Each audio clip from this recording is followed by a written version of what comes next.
Saudara, hari ini sidang pra-peradilan penetapan tersangka Peggy Setiawan. Kurang ajar kalian itu. Manusia macam apa kalian? Kalian itu penegak hukum. Harusnya sudah mempersiapkan diri dari beberapa hari sebelumnya. Karena sidang ini kan sudah direncanakan dan sudah ada schedule-nya di tanggal 24 hari Senin untuk pra-peradilan Peggy Setiawan. Kok bisa-bisanya mangkir gitu loh? Hah? Terus apa? Sebagai kami rakyat Indonesia ini membanggakan punya polisi-polisi penegak hukum seperti kalian. Bapak Listio Sigit Prabowo. Pak, Bapak ini jangan mentang-mentang Bapak ini atasan Kapolri terus bintang 5 enak-enakan duduk di situ, Pak. Atur anak buah Bapak yang benar. Kalau memang mereka nggak bisa keadilan dan mereka nggak bisa tepat waktu, nggak bisa disiplin, nggak bisa menegakkan hukum, pecat. Saya pikir masih banyak anak-anak didik yang berprestasi. Manusia macam apa? Terus sebagai kami rakyat Indonesia, apa yang kami banggakan dari kalian, polisi-polisi kayak begitu? Hah? Gila ini mah negeri, gila. Kepada Bapak Joko Widodo, Pak, Masya Allah, Bapak ini punya malu enggak sih? Bapak Prabowo juga punya malu enggak tuh? Gue ini sebagai pendukung kalian, kok bisanya gue dikecewakan begitu? Masa polisi-polisi begitu masih dipelihara? Dimana polisi-polisi nggak disiplin? Kecuali kalau sidang ini direncanakan pagi tadi dan Senin siangnya baru mau sidang, pantas mangkir dari persidangan. Kok bisa-bisanya gitu loh? Kok bisa-bisanya gitu loh? Ya ilah. Parah ini, parah. Marwah dari Lembaga Kepolisian Republik Indonesia ini semakin hari semakin hancur dan semakin rusak di mata masyarakat Indonesia. Assalamualaikum warahmatullahi wabarakatuh. Salam Om Swastiastu. Namo Buddhaya, salam kebajikan dan salam sejahtera untuk kita semua. Sidang pra-peradilan dari Peggy Setiawan yang rencananya harus diadakan hari ini tanggal 24 Juni 2024 akhirnya harus ditunda ke tanggal 1 Juli 2024. Sidang ini ditunda hanya karena Polda Jabar tidak datang, tidak hadir. Mereka tidak menunjukkan sebagai sosok penegak hukum, sosok yang selalu melindungi rakyat, sosok yang selalu mengedepankan asas-asas keadilan, kebenaran dalam perkara-perkara hukum di bangsa ini. Tentu ini adalah sebuah perilaku yang tidak terpuji, perilaku yang telah mencoreng marwah dari Institut Kepolisian Republik Indonesia. Selama ini kita berharap bahwa mereka yang adalah aparat kepolisian, mereka ini adalah penegakan hukum yang sejati. Mereka adalah pelindungnya masyarakat. Mereka adalah harapan masyarakat. Tetapi ternyata sekarang tidak. Tidak heran bila pada akhirnya masyarakat Indonesia sudah banyak yang menaruh rasa ketidakpercayaan kepada lembaga kepolisian. Sekali lagi, di netizen Indonesia, mungkin aparat kepolisian ini adalah salah satu lembaga penegak hukum di bangsa ini yang benar-benar sudah merusak marwah mereka sendiri. Hukum kita ini rusak oleh kelakuan oknum-oknum polisi yang tentunya sangat tidak pantas untuk dipertontonkan kepada rakyat Indonesia. Mereka semestinya harus menunjukkan sikap disiplin,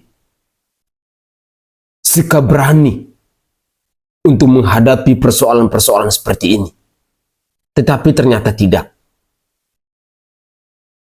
Mentalitas, profesionalitas yang ditunjukkan dari oknum-oknum kepolisian ini sungguh sangat memalukan dan saya tidak bisa membayangkan kira-kira apakah seorang Kapolri dan seorang presiden akan terus-terusan memandang peristiwa-peristiwa ini sebelah mata? Kejadian-kejadian ini membuat masyarakat hilang respek kepada aparat penegak hukum. Masyarakat jadinya tidak menghargai, tidak menghormati lembaga penegak hukum, khususnya aparat kepolisian ini. Sekali lagi, ini sangat memalukan. Berikut ini, mari kita menyimak bersama-sama beberapa komentar dari netizen terkait dengan ditundanya sidang pra-peradilan dari Peggy Setiawan yang diduga sebagai tersangka dalam kasus pembunuhan Vina di Cirebon ini. Mari kita dengarkan bersama-sama. Saudara, hari ini sidang pra-peradilan penetapan tersangka Peggy Setiawan batal digelar. Sidang peradilan dibatalkan. Apakah pihak yang akan dituntut menyusun strategi baru? Ya. Untuk menetapkan yang namanya Peggy Setiawan kuli bangunan agar kuat. Diminta lebih dulu sidik jarinya. Untuk apa kita nggak tahu. Kita lihat aja nanti. Ya. Ini Senin tanggal 24. Sidang pra seperti kata Om Susno Dwaji ya. Itu dibatalkan. Seharusnya rakyat pada mendukung semua. Takut ya menghadapin rakyat yang udah sebanyak itu mengawal. Ya ta? Atau jangan-jangan hakimnya disusun juga ya, seperti menyusun pemilu. Ya kasih penghargaan dulu kali ya. Ya, jaksa atau hakim, gitu kan? Nah, makanya kenapa paling bobrok loh Indonesia hukumnya. Sekarang masih ada waktu untuk menyusun strategi kan. Kapan kira-kira sidang itu akan dimulai? Ya kan? Hari ini aja yang udah ditentukan dibatalkan, digelarnya batal. Indonesia semakin curiga loh, ya semakin curiga ada apa ini? Ya. Coba pada nyusun strategi baru saya rasa, ya ini saya rasa menyusun strategi baru, ingin mendapatkan bukti-bukti lagi ya, karena kebirit-birit waktu ya kan, Pak. Kemarin salah satu untuk memperkuat agar Peggy Setiawan itu ditetapkan jadi tersangka, maka ada 4 lembar yang harus disidik jari. Ini tanda kutip buat saya, Pak. Buat saya tanda kutip. Sidik jari digunakan untuk apa ya? Coba kita lihat aja nanti. Ya. Saya berasumsi kenapa? Takut menghadapi orang-orang yang di luar ini, atau ya seorang jaksa atau seorang hakim ini diganti ya, menyusun lembaran baru ya, agar kenapa tumbal dari kasus Vina 2018 sampai 2024 itu satu karyawan kuli bangunan. Menangkap seorang kuli bangunan aja butuh waktu 8 tahun, jalan 9 tahun ini ya. Itu aja ya. Kasus yang namanya Jessica aja ya, itu satset ya, begitu ketahuan cepet kan kelar. Nah, kenapa yang ini ya beribet aman? Udah siap-siap hari ini ya, semuanya udah pada hadir di situ, ternyata drumnya kosong. Ya nemuin orang-orang yang kalau saya bilang ini pemain semua ya, pemain semua ini orang-orang. Ketika akan menghadapi persidangan, mereka malah tidak ada hadir. Tidak ada yang hadir. Kosong. kemudian dibatalkan itu sidang, ya kan? Saya khawatir itulah sidik jari itu digunakan untuk apa? Untuk menggiring kekuatan agar yang namanya si kuli bangunan atas nama Peggy Setiawan ini ditetapkan jadi tersangka gitu. Bisa-bisanya. Mudah-mudahan Indonesia lebih cerdas, lebih jeli lagi ya dalam meneliti kasus Pina ini ya, mengamati kasus Pina ini. Hari ini aja kita udah mulai dibohongi sama mereka. Makanya saya bilang hukum itu bisa dijual belikan, ya kan? Karena uang tadi, ya, karena uang, banyaknya uang untuk menutupi kasus ini, ya. Kalau diamati ya mas saya ya, semakin kesini semakin banyak yang terlibat loh, ya. Kalau mau diusut semua, pertama, ya, kenapa sidik jari itu gunanya untuk apa? Ya, saya khawatir itu sidik jari. Kedua, kenapa banyak keterlibatan? Ya, dari yang namanya guru sekolah pada sekongkol ya. Padahal tamatan Cirebon bilang tamatan Cianjur, membuat ijazah baru ya dengan alasan belum ditebus ya. Tidak bisa nebus yang namanya ijazah, tapi punya geng motor, ketua geng motor, makan-makan bakso dan sebagainya, ya kan? Kemudian Pak RT juga pernah dititipin mobil ketika ada kasus Pina itu, ya kan? Nah, ini sebenarnya kalau benar-benar ya kepolisian kita, aparat penegak hukum di negara kita ini benar-benar taringnya tajam, ini akan melebar loh. Ya, melebar, semuanya akan dipanggil itu. Ya, kita akan mencari aktor siapa ya, aktor pertama. Sutradara utamanya dalam kasus Pina ini. Sutradaranya itu siapa? Ya kan? Itu.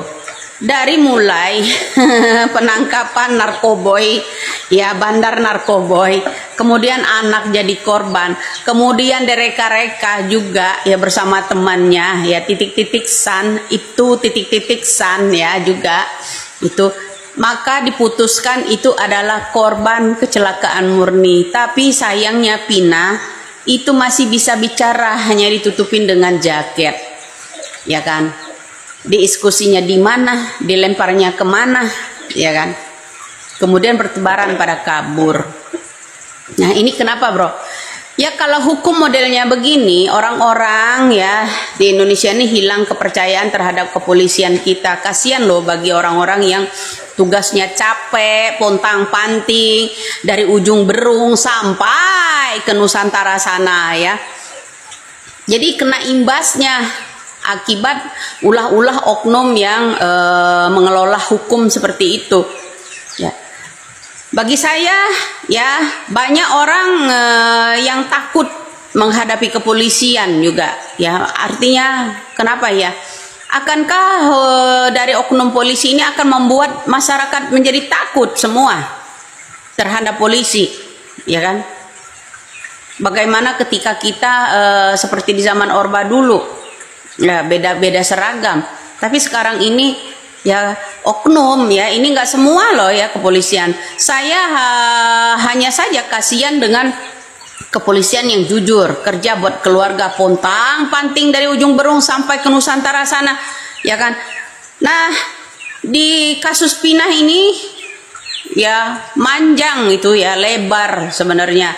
Kalau andai kata penegak hukum di negara kita ini taringnya tajam ya, bernyali baja, ya ini banyak loh yang akan dipanggil sebenarnya jadi saksi itu ya, termasuk Cecepnya, termasuk ibunya ya, termasuk Lindanya, semuanya itu harus dipanggil, ya kan? Di situ di media Linda bilang saya tidak menjadi saksi karena belum pernah dipanggil. Sekali dipanggil disuruh kesurupan. Kesurupan juga ada jadwal, ya kan? Nah ini loh rekayasa demi rekayasa sampai ke penghujung akan digelarnya sidang masih juga ditunda, ya kan? Masyarakat juga dikibuli. Saya khawatir banget ya, sekali lagi ya, kasus ini akan membuat strategi baru. Kenapa? Yaitu masih ada kesempatan mereka agar menyusun strategi baru, ya, agar menetapkan Peggy Setiawan itu sebagai kuat, sebagai dijadikan tersangka, agar kasus ini cepat ditutup ya. Saya harap keluarga Peggy Setiawan yang kuli bangunan ya, terutama keluarganya, jangan mau disogok, Bu. Walaupun anaknya ditahan misalnya di sini, Bu, ya, nggak perlu takut Ibu, ya, di sini anaknya ditahan tapi dijamin keluarga Ibu dengan uang sekian-sekian. Jangan tertarik ya, Bu. Saya harap Ibu jangan tertarik. Tegakkanlah keadilan, ya. Tegakkanlah keadilan, berilah kejujuran pada masyarakat. Ya, lebih diangkat derajat kita mengangkat kejujuran daripada kita menerima uang suap. Seperti itu. Nah, itulah, Bro. Ini salah satu contoh. Wow, kepolisian lagi panas. Kenapa panas? Dikritik langsung kebakaran jenggot. Dikritik langsung membungkam yang kritik. Padahal yang kritik adalah masyarakat. Masyarakat yang ngasih makan kalian. Kalau memang tidak mau dikritik, perbaikin diri. Kualitas dijaga. Bukan yang institusi kalian selama ini bobrok, kebanyakan oknum. Hah? Ada itu masyarakat bilang Indonesia tidak membutuhkan polisi, langsung keciduk. Kita tuh bingung mana polisi, mana oknum, kebanyakan bingung. Harusnya dikritik itu memperbaiki diri, bukan membungkam. Heran gue, kebanyakan ini orang mempunyai duit, lo bisa membeli banyak oknum polisi yang bisa dibayar. Ada orang yang mempunyai duit, lo bayar oknum polisi untuk menangkap orang, untuk menindas orang.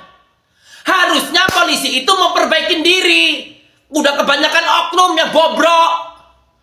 Bukannya ini malah harusnya bersyukur. Kalau memang polisi itu baik, harusnya memperbaiki diri. Oh iya, ini bener nih orang ini. Bagaimana caranya? Kok malah ditangkap? Heran, yang kalian tangkap itu yang ngasih makan kalian. Heran gue. Salam waras. Tampaknya lembaga kepolisian ini dalam beberapa bulan terakhir ini selalu dihujat dan selalu dikecam oleh netizen. Sampai-sampai ada pernyataan Indonesia ini masih butuh polisi atau tidak. Karena jujur, kelakuan dari oknum-oknum polisi yang tidak profesional dalam menjalankan tugas mereka ini yang pada akhirnya rakyat Indonesia itu kecewa.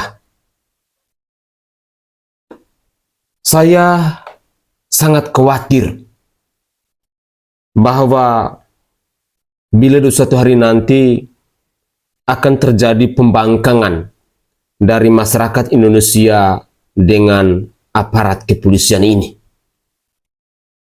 Karena jujur, kalau kita perhatikan komentar-komentar dari netizen, dari rakyat Indonesia ini, rasa-rasanya bentuk penghormatan atau penghargaan dari masyarakat Indonesia kepada lembaga kepolisian itu tidak ada. Rasa untuk memiliki rasa percaya diri itu tidak ada. Hilang kepercayaan dengan lembaga kepolisian Republik Indonesia ini. Yang saya khawatirkan bila terjadi pembangkangan. Karena jujur, rakyat mungkin mereka merasa geram, mereka merasa marah ketika melihat kualitas dari oknum-oknum kepolisian yang menangani kasus pembunuhan Vina ini seolah-olah kita rakyat Indonesia itu dipertontonkan dengan sebuah sandiwara. Bayangkan hari ini, hakim saja mereka tidak lagi menghargai. Dan Polda Jawa Barat ini mestinya dipecat. Karena jujur, marwah dari lembaga kepolisian saat ini benar-benar anjlok. Benar-benar rusak. Benar-benar bobrok di mata masyarakat Indonesia. Kritikan-kritikan pedas dari netizen tadi itu sebenarnya adalah ungkapan kekecewaan. Mereka kecewa mungkin karena bahwa polisi ini dibayar oleh rakyat. Tetapi ketika dikritik oleh rakyat, sikap intimidasi ataupun kriminalisasi mulai dijalankan oleh oknum-oknum kepolisian ini. Padahal mereka sadar ataupun tidak sadar bahwa hidup kalian itu dinafkahi oleh rakyat Indonesia. Wajar bila pada akhirnya Anda dikritik karena rakyat merasa kecewa. Kasus pembunuhan Vina dalam waktu 8 tahun saja belum selesai. Pengenangan kasus ini pun penuh dengan rekayasa, manipulasi data, kebohongan, kemunafikan, dan lain sebagainya. Ditambah lagi sekarang, ketika ada pra-peradilan untuk PS yang oknum-oknum kepolisian di Cirebon mungkin sudah menargetkan bahwa si PS alias Peggy Setiawan ini harus menjadi tersangkanya, tetapi mereka tidak datang. Masih hargaikah kita kepada lembaga kepolisian yang seperti ini? Jujur, saya sebagai rakyat sangat sedih ketika kita punya lembaga penegakan hukum yang seperti ini. Benar-benar tidak mencerminkan bahwa kalian itu adalah sebagai panutan, sebagai pelindung, sebagai pengayom untuk masyarakat Indonesia. Sangat miris kelakuan-kelakuan dari oknum-oknum kepolisian di Cirebon ini. Dan saya tidak mengerti kenapa seorang Listio Sigit Prabowo yang adalah Kapolri, juga Bapak Presiden Joko Widodo, tidak bisa untuk mengambil sebuah tindakan yang tegas. Padahal kelakuan-kelakuan dari oknum-oknum kepolisian di Cirebon ini sudah terpampang jelas, sudah terang benderang, mencoreng, merusak marwah dari kepolisian Republik Indonesia. Sekali lagi, kami sebagai rakyat sangat kecewa dengan oknum-oknum kepolisian yang kerjanya seperti ini. Semoga saja tidak terjadi peristiwa pembangkangan dari rakyat Indonesia kepada lembaga kepolisian. Mari kita lanjutkan lagi. Tapi yang saya mau katakan begini, bahwa kawan-kawan, hari ini Pengadilan Negeri Bandung menjadi saksi sekaligus menjadi pemutus terhadap satu orang anak manusia yang dizolimi, yang merasa tidak pernah melakukan apapun, yang tidak pernah melakukan apapun, bahkan tidak mengetahui peristiwa ini, yang kemudian dia ditarik harus bertanggung jawab sama perbuatan yang dia tidak lakukan. Maka kami tegaskan, kami akan melawan secara hukum yang ditentukan oleh konstitusi. Kami lakukan itu. Kira-kira seperti itu, ya. Ini ya yang membuat marah lagi kepada Polda Jabar itu ya. Kenapa Anda tidak hadir dalam keputusan sidang kemarin itu ya, di sidang Peggy Setiawan? Nah, justru ini yang membuat marah rakyat Indonesia semakin geram dengan polisi Cirebon. Bapak Jokowi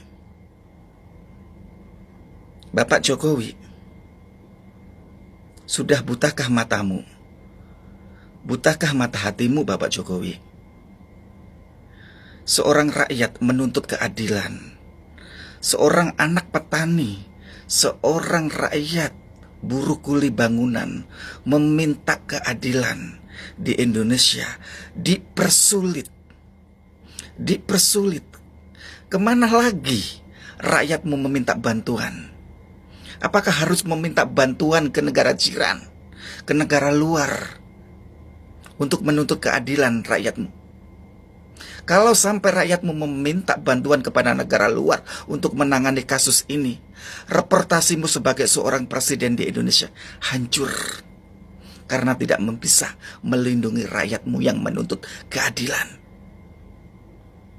Sudah butakah mata hatimu, Bapak Jokowi? Sudah butakah kepolisian seluruh di Indonesia?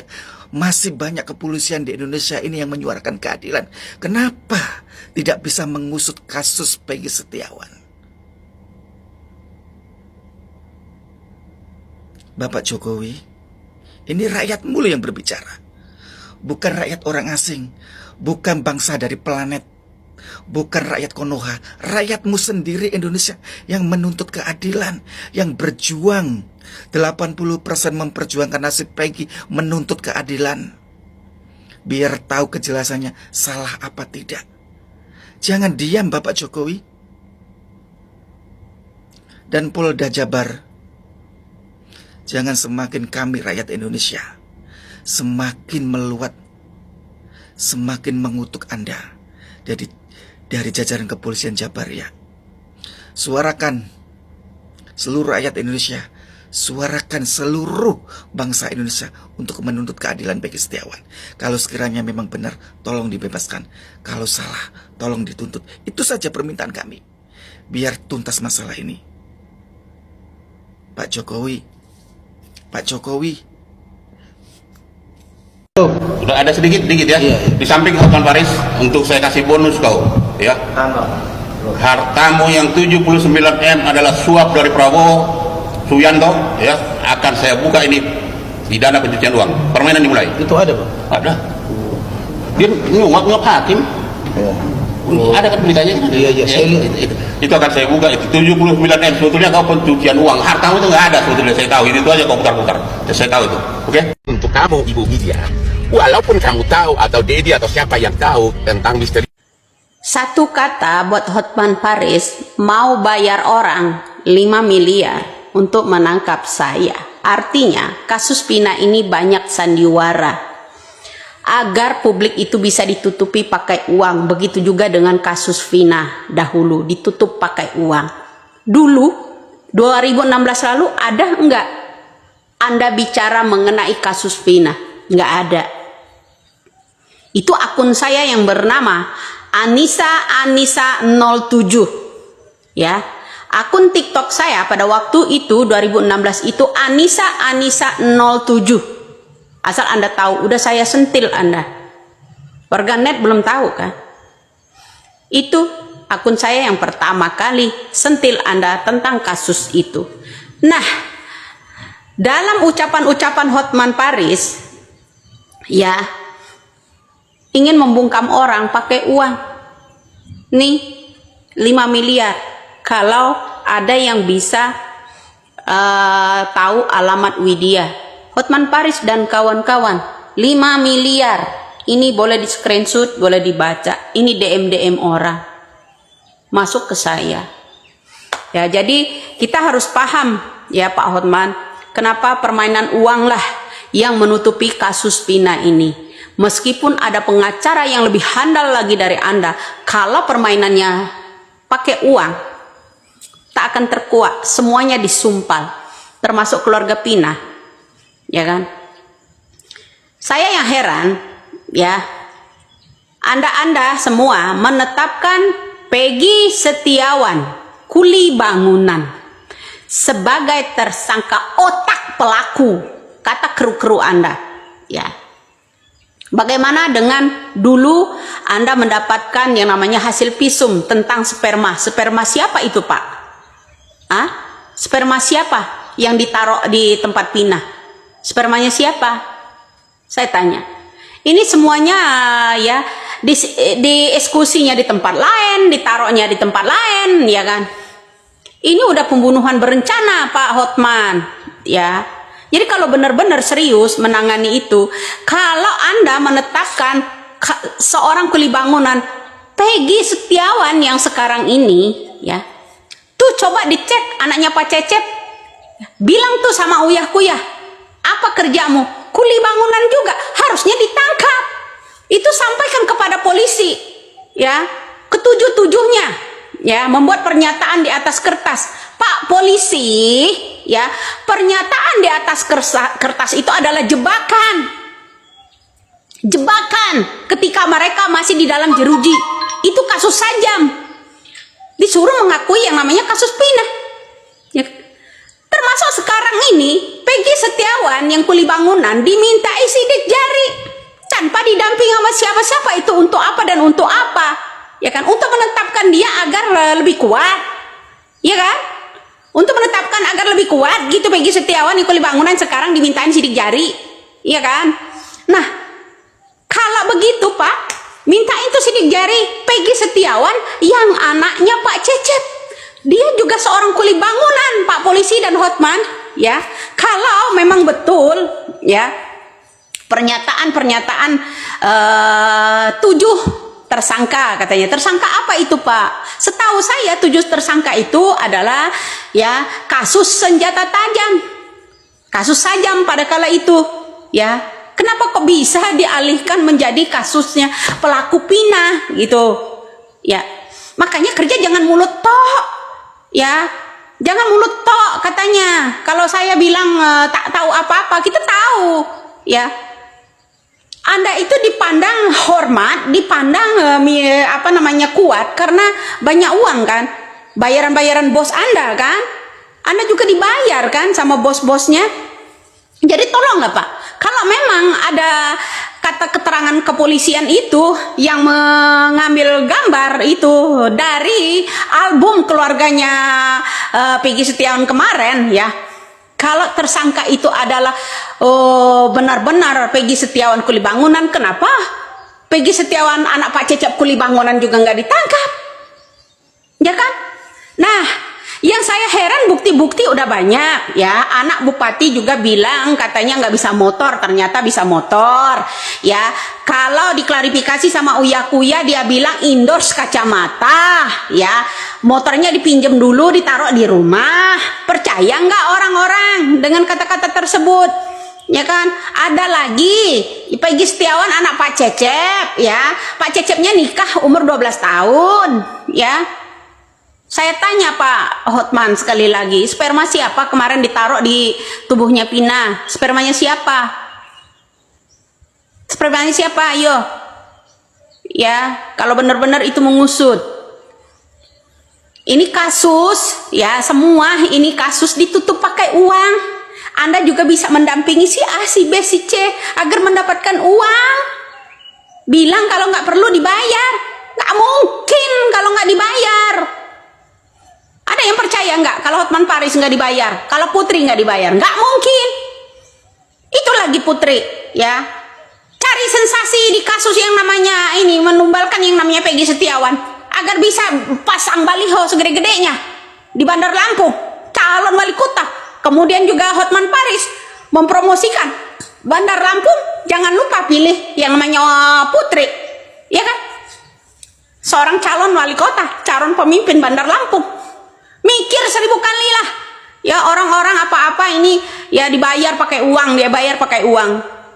Kalau memang Anda itu ya memperadilkan kasus ini, ya tolong Pak, ya, kalau Peggy Bapak polisi menetapkan Peggy Setiawan yang kuli bangunan, ya itu kan anak Pak Cecep juga kuli bangunan, jelas-jelas di situ dia ngakui di telepon sama Uya-Kuya. Kenapa nggak iniin? Jadi dari ijazahnya juga udah dipalsukan, guru-gurunya juga begitu, ya, asli mereka itu sekolah di Cirebon, ya kan, 2013 awalnya.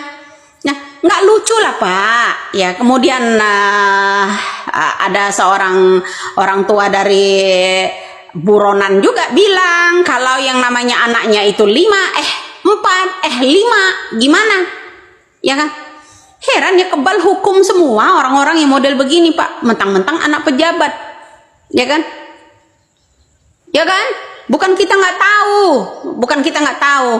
Jadi satu kata buat Hotman Paris ya, tolong nih ya, untuk menangkap Widya aja 5 miliar Anda udah cair ya. Setelah klarifikasi situ, setelah klarifikasi ke sini bersama Putri udah cair kan?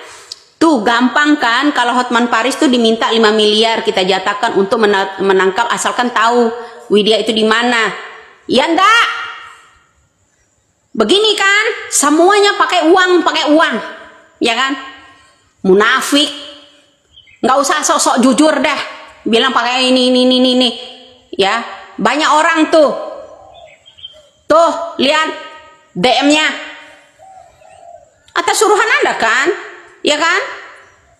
Jadi satu kata aja buat Anda, kalau memang Anda ya mau menetapkan Peggy Setiawan yang kuli bangunan, omongan dari yang namanya polisi tersebut yang memberikan keterangan bahwa Peggy Setiawan kuli bangunan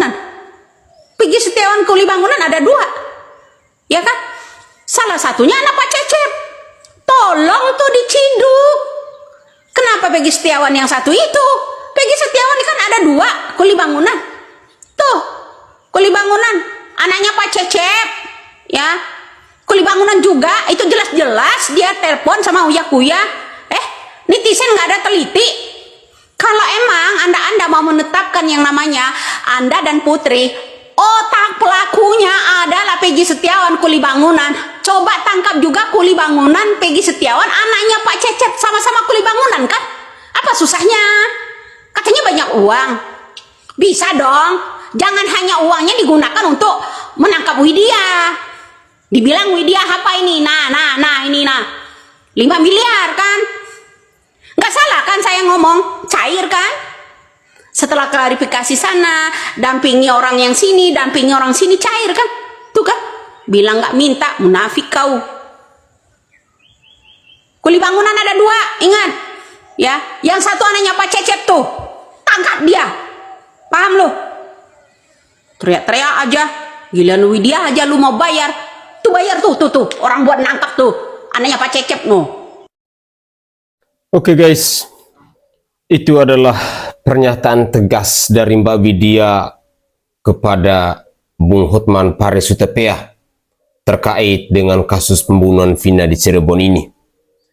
Ya, kita ketahui bersama-sama bahwa Mbak Widya ini kayaknya dia punya penglihatan tersendiri atau indigo. Lalu yang kedua, dia juga tampaknya punya orang-orang khusus yang dipercayakan untuk memantau kasus ini, sehingga ada begitu banyak informasi yang beliau sampaikan ini 90% atau 95% itu valid. Dan persoalan dari kasus pembunuhan Vina ini semakin ke sini, kita rakyat Indonesia itu dipertontonkan dengan berbagai macam sandiwara. Sehingga kita sebagai rakyat, kita bisa melihat bahwa ternyata kebobrokan dari kualitas penegakan hukum di bangsa kita ini sangat luar biadab.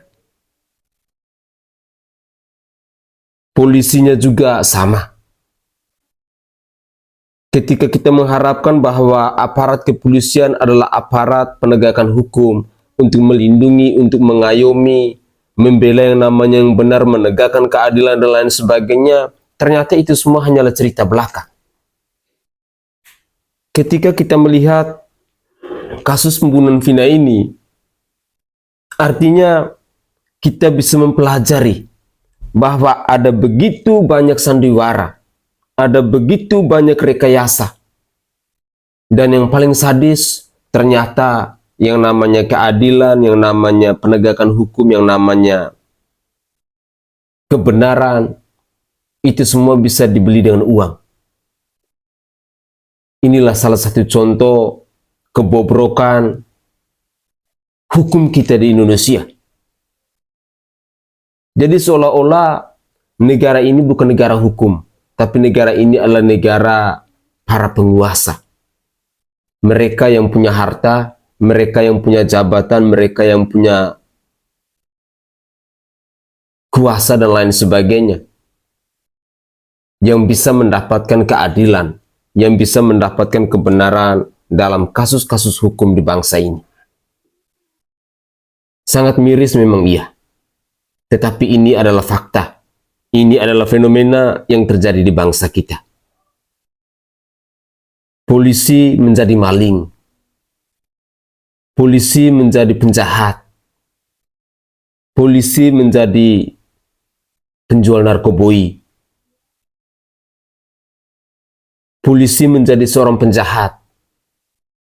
Tentu inilah fakta, inilah fenomena yang bisa kita saksikan di negara Indonesia ini. Dan sangat disayangkan ketika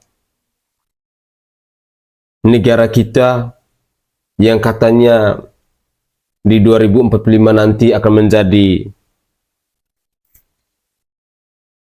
Indonesia emas, tapi ternyata kebobrokan dalam urusan hukum di bangsa kita ini sangat luar biasa. Saya terkadang berpikir bahwa kalau aparat penegak hukumnya sudah seperti ini, apalagi yang mau kita hargai? Mungkin besok lusa saya tidak tahu, ketika mungkin ada seruan bahwa tolong bubarkan Polri karena tidak berguna. Lebih baik TNI atau lebih baik ABRI ketimbang punya polisi tetapi kita rakyat yang selalu disakiti. Yang lebih menyakitkan lagi ketika kita sebagai rakyat mengkritik lalu pada akhirnya kita diintimidasi. Padahal kehidupan mereka itu dibiayai oleh rakyat, dinafkahi oleh rakyat. Kalau orang yang punya malu, pasti mereka akan berusaha untuk memperbaiki diri menjadi lebih baik. Inilah cerita-cerita tentang kebobrokan hukum di Indonesia. Kasus Vina telah memberikan banyak pelajaran buat kita semua. Dan semoga saja ada poin-poin positif yang bisa kita petik, yang bisa kita pelajari ketika kita punya persoalan hukum. Masih percayakah kita untuk diperhadapkan dengan aparat penegak hukum yang seperti ini? Semuanya kembali ke pemirsa yang menilai. Saya Zainai dari Provinsi Nusa Tenggara Timur. Saatnya kita yang rakyat jelata harus berani untuk bersuara. Salam hormat, salam NKRI, dan salam Pancasila untuk kita semua.